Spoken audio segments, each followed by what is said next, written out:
Good morning. Good morning. Thanks for having me. Even when I come in a minute late or so, more traffic than I have ever seen on a Sunday morning around here. Must be August in Florida or something. I think probably the best thing to begin a meeting is to begin a meeting with prayer. And I'm going to wait to see if you guys come in. Okay, so can we pray for just a minute? Gracious God, we thank you for this time together. We invite you into our midst to be with us and among us, flowing in and out, blowing your spirit throughout. And because of that, we know all will be well. In your name we pray. Amen. Amen. So, Kathy asked me before she went on sabbatical to come and offer some words of process, of polity in the UCC concerning when one pastor is leaving out and another pastor is coming in. So I said I would be glad to do that because that's part of my job that I do quite often and have staffed dozens of churches at this point. So there is a process to all of this. Your pastor has given you copious amounts of time in which to deal with this, which is a gift and a curse. When she looks over this later and sees me say that, I think she will understand that as well. Some pastors will give 60 to 90 days. That's horrible on a person in my position that is tasked with finding someone to come in the in-between time, because if someone has to move, 60 days is nothing. So anyway, so from that point of view, I appreciate her giving us a lot of time.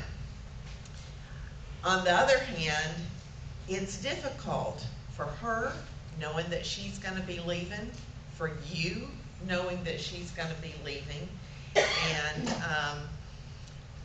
but it is what it is. So I would like to encourage you to make this time, this next 18 months or so, with her and with all of you, to make it a good educational time, a time to make the congregation as healthy as you can possibly be, therefore attracting a great new minister to come after her. I'd also like to throw out the idea of an interim pastor. An interim pastor or transitional pastor or designated pastor, all of those terms are used to mean a bridge from one pastor to the next. An interim pastor is one that would come in that time, in that in-between time, that is tasked with some specific duties. And an intentional interim comes in with a set program. There's 5 tasks, and I always say, I'm going to memorize those, and then I don't know about your memory, but my memory is not what it used to be, and 5 things all when you're having to spill them out just doesn't usually spill out very well. But one of the things is to embrace their UCC identity, to refashion that. One of the things is to look at staffing and leadership and make sure it's functioning the way it should be functioning. One of the things is to look at the building facility and worship and all that. It's just a kind of an overlook that the pastor comes in and does with an objective set of eyes. Our eyes are not objective. My eyes aren't even as objective as they could be. Your eyes certainly aren't objective. You love this place. You're invested in this place. So sometimes you know, it's like a parent with a child. Sometimes we can't see that that child may need some help because we're too close to the situation. An interim may come in and say, well, have you ever thought about doing so-and-so? And you're like, well, no, we haven't, but that may be a good idea. So an interim comes in with a different set of eyes. A designated pastor pretty much does the same thing, but the difference in calling it an interim pastor, calling him or her an interim pastor or a designated pastor or transitional pastor, is that the term interim pastor denotes the fact that that person, no matter how much you fell in love with them or they fell in love with you, that person could not apply for your settled pastor's job. They have to sign a statement that says, I will not apply. It just doesn't seem to go well if they do. And of course, that being said, we are the UCC. And we make exceptions to all rules. So, but I will tell you that best practices, and hence the reason for the signature saying, I'm not going to do that, have shown us that the interim needs to come, then the interim needs to go. But how we've gotten around that is by calling that person a designated pastor. And I'll give you an example. The church in Tallahassee recently, their pastor resigned. They were going to hire an interim pastor. Well, as they were doing the interim interviews, they fell in love with this co-pastor, husband and wife team, and they wanted to have them be their settled pastors. They had talked with them enough, interviewed them enough to know that they would be a great fit. So they called them as their designated pastors. A designated pastor is there for a certain term, a year or two, and at the end of that time, then both parties decide whether they want them to stay or not. The designated pastors may say, hey, I've been here a year or I've been here 2 years. It's, you know, I just don't feel like it's the best fit for me at this time. Then they move on and they conduct their settled pastor search. If they and the church decide together that this is a great match and you'd like them to stay on, then their title changes to settled pastor. So that's how we kind of get around that. All right? So, a couple of years ago, and I tell you all that so you'll know that process. Forgive my runny nose. A couple of years ago, Kathy called and said, I know when I'm looking at, and I'd like to have somebody come in that might want to stay. My words to her were, well, Kathy, you know, that's not really the way we suggest that that is done for several different reasons. One being we don't want that person to feel like they are an extension of Kathy. We want to honor that person's individual ministry that can be appreciated and loved just as much as you appreciate and love her. But they would have, you know, their own ministry style and be themselves. We preach authenticity, and that's a way of, you know, having an authentic pastor. So she said, well, okay, that makes sense. However, then comes Tanya into the picture, and Tanya wants to do, and Kathy wants her to do, her supervised ministry, whatever they call it, internship kind of like stuff. So you've seen a lot of Tanya. And so Kathy even thought, well, hey, you know, she's really loved by the congregation. Maybe that would just be a good fit, and we could just move very smoothly into this, not have to have a search, et cetera, et cetera. Then, complicate the system a little bit more, comes Ed. who's an MID, and by the time a year and a half passes, I think he'll be done with seminary. He'll be looking to be ordained. He'll be looking for a call. So you have two people that you already know and hopefully love, that could be possibilities. So then it gets kind of sticky. You know, here we have these two people, and, you know, we really love her, we really love him, and how are we supposed to choose? Well, you don't have to choose. You don't have to choose either one of those people. What you can do is, I would suggest, have your transitional minister, whatever you want to call them, interim minister, designated minister, transitional minister, have that person with objective eyes come in and help you to be the healthiest church that you can be when you search for your settled pastor. Sometimes that transitional person may stay 6 months, depending on how healthy the church is. I had one transitional pastor stay 3 months. The church was healthy. They didn't need that person to be there for a long time.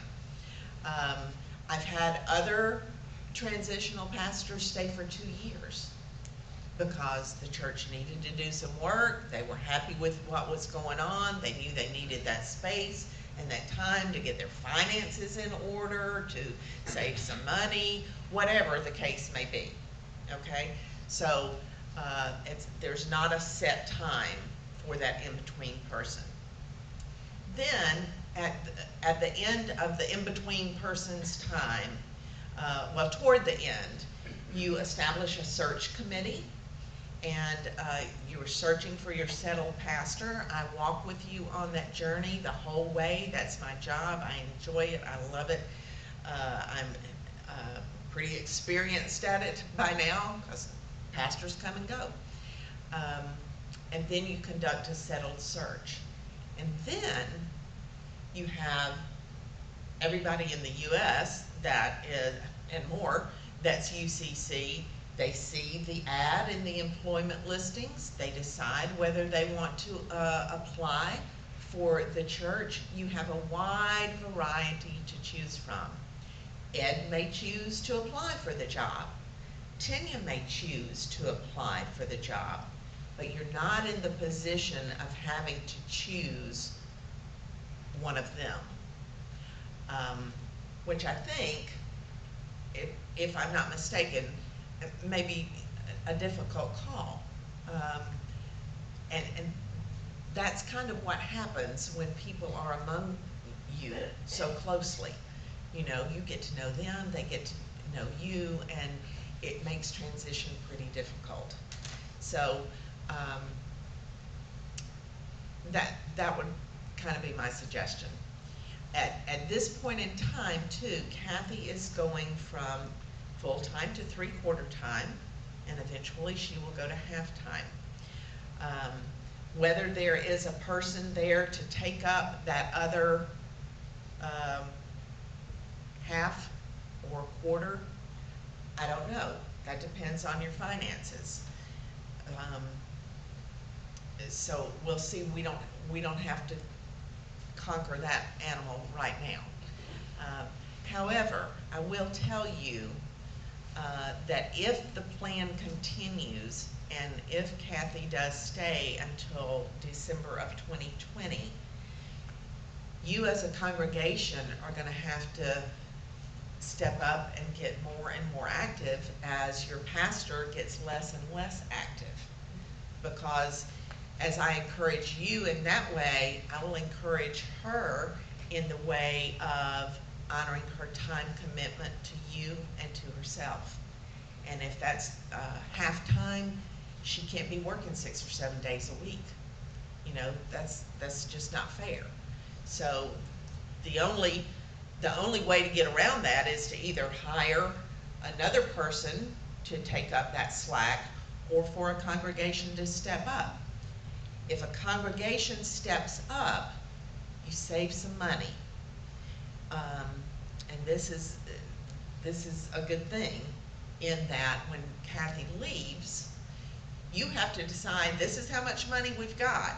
Do we want to hire a full-time pastor? Do we want to hire a half-time pastor? Whatever. But if you've been able to save some up to that point, this is one of the blessings of her giving you so much advance notice. You do have that opportunity.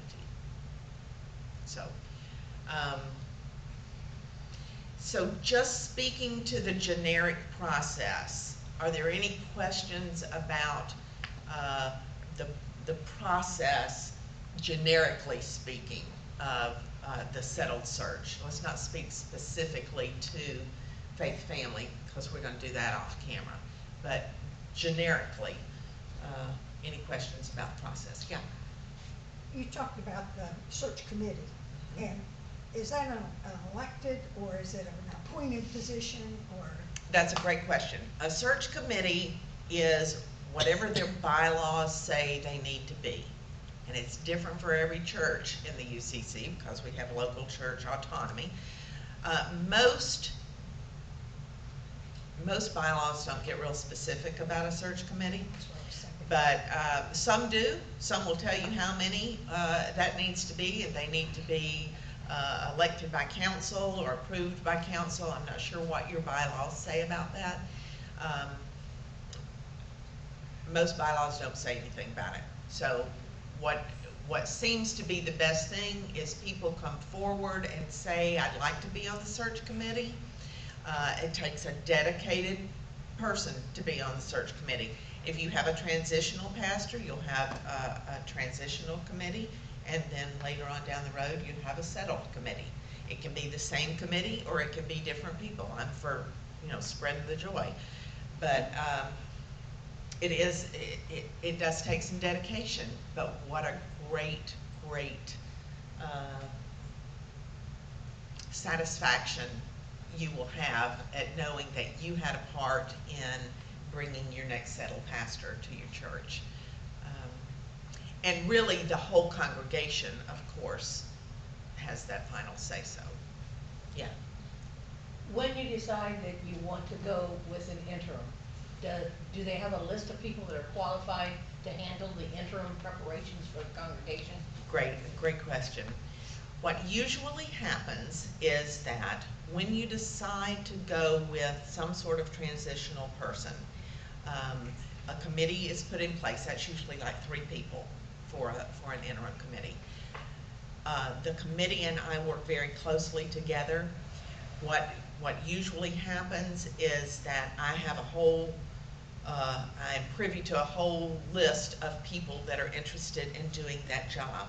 I go through profiles after profile after profile to try to find, let's say, 3 that might be a good fit for you all. I bring them to you. You look at their profiles. If it's something that, if you find a couple out of there that you want to interview, then the process goes on like that. And they come with that skill to work with the congregation to prepare Yes. them for Yes. getting them. Yes. An intentional interim almost always has been trained, and they have a certification from the Interim Ministry Network, or they at least have experience and know what they're doing. I'm not going to bring anybody to the table that doesn't know what they're doing. And they have a structured plan of how they're going to perform those duties while they're here, pretty much. Because they know what they want to accomplish with us. Yes, they do, but that will get tweaked according to the congregation and their Right. needs. Yeah. Who pays for these interim people to visit the church? Like, have to pay to fly them in, housing, lodge, or does the UCC do that? Usually everything's done via Zoom. That's a that? web conference, like Skyping. Oh, they don't. I was at St. Mark's when Gary retired, and we had 3 pastors come visit. Right. So that's not done anymore? That costs a lot of money. Yeah, So- I never realized So- who paid for it. So since we have Zoom now, the conference does not pay for that. Okay. We'd be way out of money if we did that for every church. What is usually done is, for an interim, You have Zoom conferences if they are local or if they're in Florida and they don't have to move, which is a nice thing. And luckily in Florida, we have a plethora of retired ministers that are great ministers, not ready to hang up their hat, and they're very experienced. So that's a big plus. So they wouldn't have to move. Some may have to move. If you hire somebody that has to move, you pay their moving expenses up to a certain point.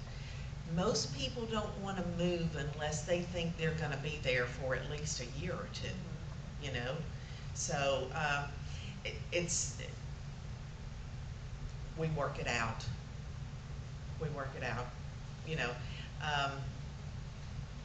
If you want to hire a half-time interim, let's say, and half-time looks like all day Sunday, or pretty much all day Sunday, all day a sermon prep day, and maybe one day to do visiting and hospital calls or meetings or whatever, 3 days. They may just come, and I've had them stay with friends, stay in a hotel, whatever, or just do the commute. You know, let's say we have somebody who wants to come in Sarasota. So many retired ministers there, and maybe they just commute. You know, today is a new day in church, and we're just having to work it out the best that we can. We're just having to be creative. So I ask you to open your minds and hearts to some creativity as we move forward. So, yeah. Would you explain the procedure if your administration comes up, let's say 3 applicants that are very good? Yes. If the first one comes to preach and we all listen and like them, do you have to make a decision right away, or can you hear the second applicant? Can you hear the third applicant on 3 different Sundays and then decide? This is what we usually do with an interim. That's more of a settled process for a settled pastor. For an interim, your interim committee hears those people preach online. You don't call them in and spend that money to fly them in or get them in, set them up in a hotel or whatever. And then the interim committee comes to the congregation and says, this is the one we like the most. You know, here's the computer, we're going to let you see them preach. That's how that happens with an interim. Okay. With the settled, once you narrow it down to 1 or 2, you can decide to have 1 or 2 people come and preach, and they usually preach at a neutral pulpit. So they would preach, let's say, at Bernice's church in Tampa, and the search committee would be there, but the congregation would not be there. Then they decide, let's say, between those 2 people, and if they decide, you know, Mary Smith, she's the one that we like the most, then they call them to preach at this church when they are sure that this is the one we want, this is the one that we want to submit to the congregation, this is the one the congregation will hear and will vote on at that time. That makes sense? Yes. All right. Kim, Yep, you're done. what do you think?